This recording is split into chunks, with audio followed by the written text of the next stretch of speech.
Yeah. When a cop tries to pull you over, should you A, pull over, B, drive back to your house, C, get out of your car and shoot him? All right, I'm going to need more time on this ethics training. I don't know. I got to study the study guide. D, all of the above. You're the DA of a county. Somebody offers you $100,000 bribe. Should you take it? Yes or no? Ethics training over. Right. All right. But the whole idea of ethics training, like I had to take, thank God I got out of corporate America. But at a certain point, I had to take, what was the training that everyone was doing during the Me Too movement? It was like sexual harassment in the workforce or something. It's the dumbest shit ever. It's like your coworker Carly shows up and she's wearing a miniskirt and her legs are fucking popping. Do you A, tell her how great her butt looks? B, compliment her on her boobs even though her boobs suck?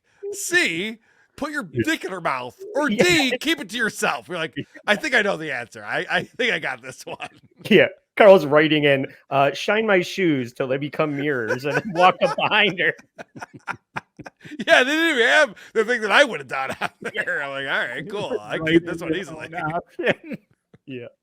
All right. This is the interview that she did where they're going to give her more of a chance to explain herself and her train of thought while this was all unfolding and her thoughts about the aftermath of it. Why didn't you stop? I have no good answer for that. I regret what I did. I am sorry for what I did. If I could go back in time, I certainly would handle the situation a lot differently. I wish I could say this is why I didn't stop, but I have no good answer. I made a mistake. All right. Can I tell you what she told the police officer who asked why didn't she stop? Yeah. I didn't know you were pulling me over. There's lots of cars. Yeah. Like she literally told the police officer, he's like, why didn't you just stop when I came up behind you? She's like, you were behind me. I don't know you're behind. There's lots of cars on Phillips Road. Yeah, I thought you were pulling somebody else over.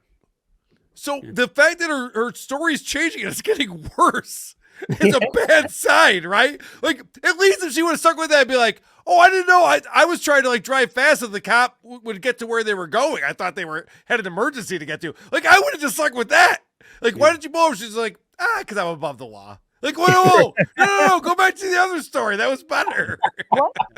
Oh, yeah. Also, I apologize. I didn't realize I was going to be on TV. Otherwise, I would have done that. Shit. The fuck? And this is my new favorite trope of everybody wants to go. If I could go back, I'd fix the thing that's immediately affecting me now. Nobody wants to go back in time and give the Holy Land the old Monday, Wednesday, Friday, Tuesday, Thursday, Saturday, and every other Sunday share the Holy Land thing and fix a global crisis. They just wish that they had pulled over. Andy, it's simpler than that. Let's say you're married and you cheat on your wife. You sleep with a hot younger chick, and you get away with it, and she never finds out, and it just happened. And then 20 years later, someone goes, "So you cheat on your wife with a hotter chick? Do you wish you could take that back?" No one ever in the history of the world would be like, "Yeah, I should have done that."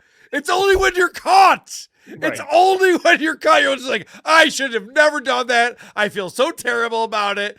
I mean, this chick was way tighter in every place that I like, and it was amazing. But I never should have done that. I'm so mad at myself. Yeah. How you have to know. I mean, you already said it. All the assistant DAs got their fingers crossed that she's going to get shit canned. Yeah, everybody's hoping for it. She will. Everyone in the DA's office is like, everybody would see what an asshole she really is. You know, I know she's going to get fired. How's that? She's a Republican.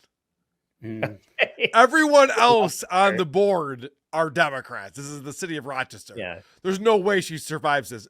If she was Lovely Warren, you'd be like, oh, you hired your uncle and you gave him a bunch of money. Like, whatever. That's fine. We don't care. Yeah.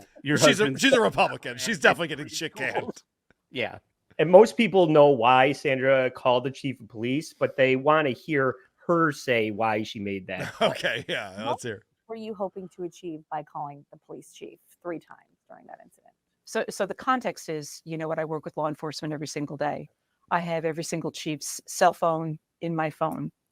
When I realized that the officer was attempting to pull me over, I wanted to make sure by calling the chief that he knew it was me and that I wasn't a threat. That first call lasted approximately 18 seconds. Can I tell you exactly what was said in it? I don't remember. Was that the wrong decision? Obviously, yes, it was wrong. I made the wrong decision and I regret it. Yeah, I mean, tell Barney Fife to hit his quota on the civilians is what the conversation that she had with the chief of police was. Yes. You don't give tickets to people that are on the same team. That's the conversation. I like that she goes, can I tell you exactly what I said? No, I can't. Give us the gist. Yeah. It was 18 seconds. Give us the gist of it. Was it something like, I will have this guy's job? Like, Yeah. what's he thinking, trying to pull me over? That would be the gist of it, right? I'm pretty sure, I would imagine. If I say what I really said, it's going to get a lot uglier for me. Yeah, so I'm no not gonna shit. say that. I don't remember in the body cam footage, if this comes out, did he say how long he was following her? Does anybody know that? Because it might have only been a minute or two. Because the story is changing now, right? Okay. The original story was, oh, there's a cop behind me. Oh, I thought he was pulling somebody else over, so I just went about my business. Oh, he's still following me. I'm not sure why, but I'm the DA, so I'm just going to go to my house. Now it is. I called his boss 3 fucking times Correct. before Yes. I even got home. Yes, Joe, Get out of that's a my very good car point. With Yes. your boss on the phone. That's a very So- good point because yes, she tried to make it sound like she didn't even know she was getting pulled over. That's why she didn't pull over. And now we find out she was immediately calling the chief of the Webster Police Department going, I can't believe one of your fucking rookies thinks they can pull me over. What the fuck are you doing? What kind of shit show are you running over there? And also a huge line of bullshit. I just wanted him to know that I wasn't a threat. Like, nobody thinks you're a fucking threat. You're in Webster. No, you are a threat. You're going 55 into 35. Now listen, you guys might look at me and be like, Carl, what, you think speeding's bad? No, of course I don't. I speed everywhere all the time. I don't think it's a bad thing at all. I love speeding. But my point is that police officers think it is for some reason. I don't know where they got that fucking stupid notion in their head. 35 is a ridiculous speed limit on any road. But for whatever reason, they think it's dangerous to go that fast. Maybe there's children who live in the area. I don't know. I don't have children. Maybe there are. Yeah, she was doing 50 past all the signs with the little kids holding their hands, and it's this deaf child area, and please, crossing, and she's just like fucking pedaling. She hit a speed bump. It was actually an autistic kid, but to her it was just a speed bump. Yeah, Giving civilians speeding tickets is how they pay for the reload of the tasers that they use on all the minorities in town. They need Good these point. All right, speeding tickets. it's worth it. You're right. Good point. I do want to say though that before anybody maybe thinks this is not real, I went out and take a turn. Oh, and it's a Joe anecdote. Here we go. Do we have a bumper for this? Do we have a stinger for a Joe anecdote? Everybody. I go out. Crazy ass cracker. Before I get to the expressway, which is right next to my house, there's a cop with somebody pulled over. I come back. I'm sitting outside having a drink, eating dinner. There's a cop with people pulled out same day, right in front of where I'm sitting. I get in my car. I drive home. Oh, they're stopping me. So it's a day, like they do it. Like everybody thinks that might be a rumor or whatever. No, they're out. They pick a day and they just stop anybody. They stop me for tint on my vehicle that I've been driving around this town for 10 years. A factory issued vehicle. It's fucking ridiculous. Anyway. Okay, so I do want to give some props to the interview here because she's going to call it like she sees it. Good. You were trying to get out. At that point, I wanted the officer to know that I was not a threat. And I'm sorry for that. Why not just pull over and tell him you're not a threat? I don't have a good answer for that. I made a mistake.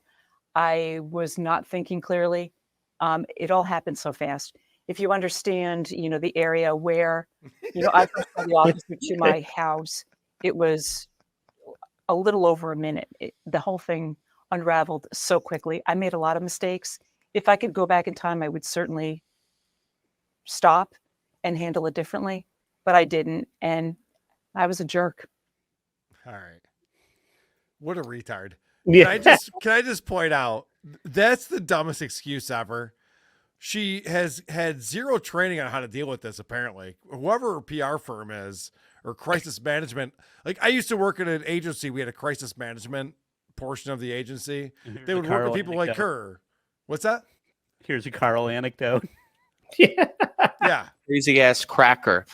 So I knew some things about crisis management, and you would train people on how to talk and how to deal with media. She obviously has had very bad learnings, or she didn't listen, or she's not dealing with these people. Because think about that. She's setting the tone for all of Monroe County. She's the DA. How do you deal with police officers? It happened so fast, I just panicked. I just drove away from the cops. I just tried to go home without pulling over. So is that the lesson to be learned? If the police are pulling you over for doing something wrong, it's happening so fast. I don't know. I pulled out my gun and just started shooting towards the police officer. I don't know. Everything is happening so fast. It's not happening fast at all, dummy.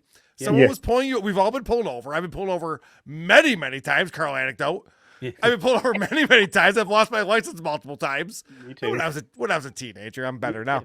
But it's funny how when you drive a nice car, they don't pull you over as much. But anyway, you get pulled over, you pull over, you deal with it, you manage it, you're polite to the police officer. Like, that's the only thing that there is. The fact that she acts like, I didn't know what to do. There was a cop pulling me over. It's all happening so fast.